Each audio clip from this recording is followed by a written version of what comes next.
ભરૂચમાં નો mapping notice મુદ્દે કોંગ્રેસની રજૂઆત, ઉકેલ નહીં આવે તો આંદોલનની ચીમકી.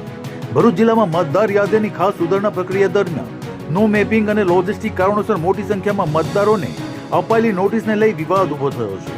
આ મુદ્દે ભરૂચ જિલ્લા કોંગ્રેસ દ્વારા જિલ્લા કલેક્ટર તથા ચૂંટણી અધિકારી ગૌરાંગ મકવાણાને આવેદનપત્ર પાઠવી રજૂઆત કરવામાં આવી હતી. ડ્રાફ્ટ મતદાર યાદી પ્રસિદ્ધ થયા બાદ ભરૂચ જિલ્લાની 5 વિધાનસભા બેઠકોમાં 1 લાખથી વધુ મતદારોને નો મેપિંગ બાબતે નોટિસ આપવામાં આવતા ભારે અસંતોષ ફેલાયો છે. કોંગ્રેસે રજૂઆતમાં જણાવ્યું હતું કે અનેક મતદારોએ અગાઉ જ બીએલઓ પાસે જરૂરી દસ્તાવેજો જમા કરાવ્યા હોવા છતાં તેમને ફરીથી નોટિસ પાઠવવામાં આવી રહી છે, જેના કારણે વૃદ્ધ, બીમાર અને દિવ્યાંગ મતદારોને ભારે હાલાકી ભોગવવી પડી રહી છે. કોંગ્રેસે માંગ કરી હતી કે જેમના દસ્તાવેજો પહેલેથી જ જમા થયા છે તેમને નોટિસમાંથી મુક્તિ આપવામાં આવે અને બાકી પ્રક્રિયા મતદાન મથક પર જ બીએલઓ મારફતે સરળ રીતે પૂર્ણ કરવામાં આવે, જેથી કોઈ મતદાર મતાધિકારથી વંચિત ન રહે. સાથે કોંગ્રેસે ચેતવણી આપી હતી કે જો આ મુદ્દે તાત્કાલિક ઉકેલ નહીં આવે તો આંદોલનનો માર્ગ અપનાવવામાં આવશે.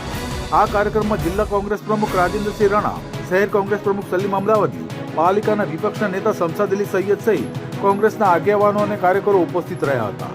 જો કે આ મુદ્દે નાયબ ચૂંટણી અધિકારી પ્રદીપ ઝાખડે માહિતી આપતા જણાવ્યું હતું કે ભરૂચ જિલ્લાની 5 વિધાનસભામાં કુલ 1,04,299 મતદારોને નો મેપિંગના કારણે નોટિસ આપવામાં આવી છે, જેમાંથી અત્યાર સુધી અંદાજે 52,000 મતદારોના દસ્તાવેજો મળી ગયા છે.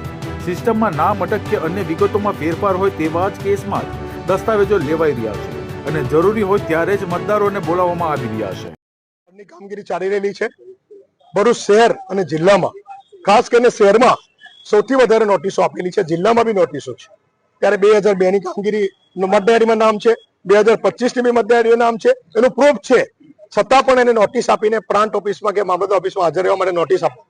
તો અમારી માંગણી છે કે જે તે બુથ પર, જે તે સ્થળ પર જઈને એનું ચેકિંગ થવું જોઈએ. બીએલઓ આપણી પાસે છે, એ વ્યવસ્થા ઊભી કરવી જોઈએ. અને એવા અનેક પ્રશ્નો શહેર અને જિલ્લામાં ઉભા થયેલા છે. એવા બધા પ્રશ્નો સાથે અમે કલેક્ટરશ્રીને આજે જિલ્લા શહેરના આગેવાનો ભેગા મળી અને રજૂઆત કરવા માટે આવેલી છે.